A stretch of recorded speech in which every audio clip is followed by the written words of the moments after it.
Hello, everyone. My name is Scott Freymuller. This is The Knot. Welcome. The Mental Knot now, actually.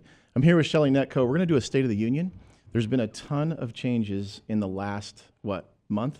2 months? It's been like a roller coaster. So clearly we're in a new studio. Very exciting. Dave Pratt's Star Worldwide Networks, right? Pretty Yes. neat. Yes. And we put this together in literally a couple days. Pulled a rabbit out of a hat. This is a great opportunity for us, great facility. We have Rob Trigg over here.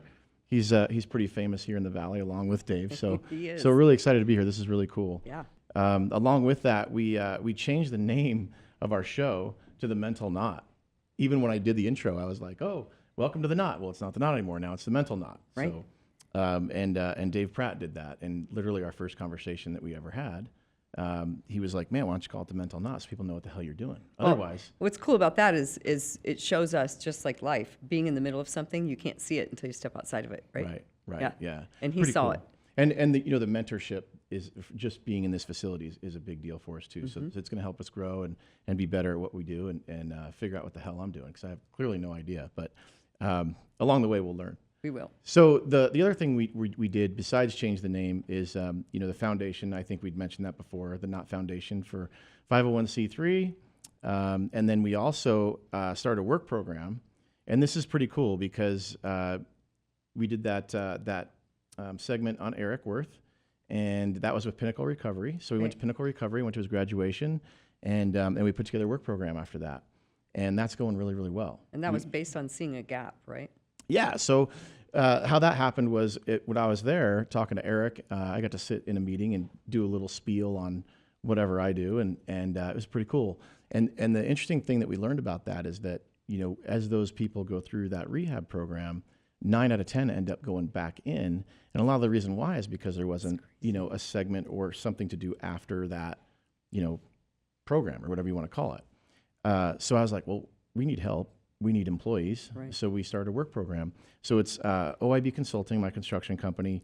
It's Westcott Designs, which they do custom trucks, mostly Toyotas. Amazing facility, amazing guy. So they're on board. And then we have Fast Track Designs, which is a sign company. We have ZMR Fabrication, and that's Zach McKinley. And he does a really cool, he has a really amazing fab shop. He used to build race cars, actually. This guy's fantastic. And then when I came in early, right, because I was scared, and I wanted to make sure I had my Whoopie with me, my little Sharpie pen. But anyways, I met a gal, Donna, I think her name was, right? I think it was Donna from Crossroads. Right. And they were doing a show, that was amazing. That was more powerful than probably most anything I've heard. So I got to listen in on that, and after she was done, I talked to her, and she's interested in the work program also, and then also partnering up on some fundraising stuff and getting together in the community. So And Pinnacle was first, correct? Pinnacle was first, yeah. Pinnacle Recovery was first, and now it looks like Crossroads. We're going to go talk to them and help them out with their program also. Continue to spread. Yeah, right. Yeah. What else is going on? What I forget? Let's see. What have we got going on? We've got those two. We've got ULA. Oh yeah, so ULA, everybody in that program, we're going to pay for the ULA app for them for the first 90 days. And I actually am thinking about doing that with the folks in my organization also. I think it's a great opportunity for everybody. I think it's a good start. And if it works, great. Then they continue on with it. And if it doesn't work, then okay, find something else. But the mental health aspects of just those apps are pretty good. And you said you found one too. Yes, Nuna as well, which is based, it's a cognitive behavioral therapy based, and just kind of prompts you through. It's for people who need help, want to get help, but are afraid to reach out or afraid to go talk to someone or making excuses and whatnot. So it's basically therapy through texting. That's really cool. Yeah, it is. The other thing that we talked about is how we do this show, and there's a financial responsibility to the foundation. And one of the things we want to always manage is not having too much overhead, right? Like, we're not here getting paid. We don't want to have a facility that costs a fortune to facilitate our program. So that was another reason for the change. And it's a good change in a lot of ways, not just from a financial standpoint, but it's a great change. So there's always that fiduciary duty that we need to worry about in doing what we're doing. Delivering the message on mental health and things like that, but also having that duty to the foundation and being able to give back, right? Right. So right.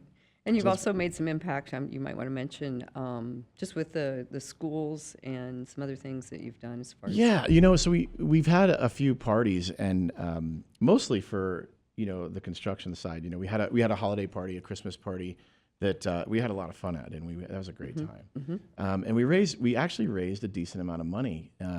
And Tammy in my office, she loves animals, so anytime we have a fundraiser, we have to include something with an animal, right? Right. 'Cause this is how it is, Right. So I don't really have a choice in There's that. nothing wrong so, with that. It was a humane society we raised some money for, and then we gathered a whole ton of like socks and underwear and shirts and all this kind of stuff.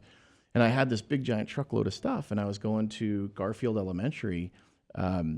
The city of Phoenix is doing a tree planting program to reduce urban heat, right? Because there's no plant material downtown, and et cetera. And APS is partnering with them and helping with that. So I went down there to help out and plant some trees. And when I pull up, I got all this stuff in the back of my truck, and this gal's like, hey, what's all that about? And I go, wow, I was just going to go down to Jefferson and give it to the homeless, like the actual people living on the street.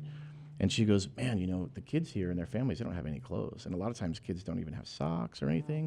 And it was weird because a lot of the stuff in there was like kid size. So I'm like, well, shit, I'll just unload all my stuff in your office. So we did. We just unloaded all of it into Garfield Elementary. And that was pretty cool how things happen, right? Yeah. It was like literally Right place, right time. Yeah, it was just a couple days after we did that deal. Love it. Our holiday party. So, and now we're going to do them much more focused for the foundation. Like police and fire, Phoenix Fire Department, and that's pretty neat. So, one of the things I wanted to bring up in this State of the Union is Tyler, that police officer that got shot. He's home now.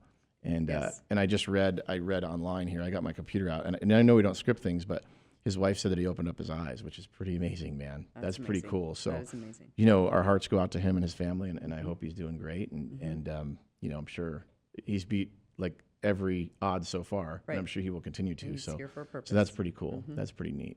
But I don't know. I guess that's kind of where we're at. I think that's it. Yeah. Kinda. I'm sure in 5 or 10 minutes things will change and something Right. else will happen, and we'll start another idea. Right. And we want to make sure everyone follows socials too, so they can keep up on the event activities. Yeah. Because we'll be posting that. and Yeah, whatnot. for sure. I don't know how many you've been running a lot of that stuff, and it looks like we have quite a few followers on Instagram now, and you Yes. do too. Yes. You have like what 50,000 or some No, crazy number. No. We just want to make sure that everyone tunes in though, and stays on socials so that they can get the information as far Yeah. as the events and donations and whatnot. For sure, what's for sure, important. absolutely. Yeah. Yep. The other thing we talked about too, back to that financial duty, is being transparent with that, right? Like we don't have overhead really at all, except for just producing the show. So, I think it's important for people to know that when they do donate, we're going to identify where their money goes, and where my money goes, because I put in a significant amount to get this thing going. Yeah. But yeah, we want to be transparent with that and make sure people Right. know, what we're doing. So No smoke and mirrors. no smoke and mirrors. Right. Well, everybody, thanks for watching. This is the intro segment. This wasn't as entertaining as most of our segments, but it necessary. does give a State of the Union, a necessary evil, I guess I would say. Yeah, people and need to know why you're here. So that's it. Thank you for watching.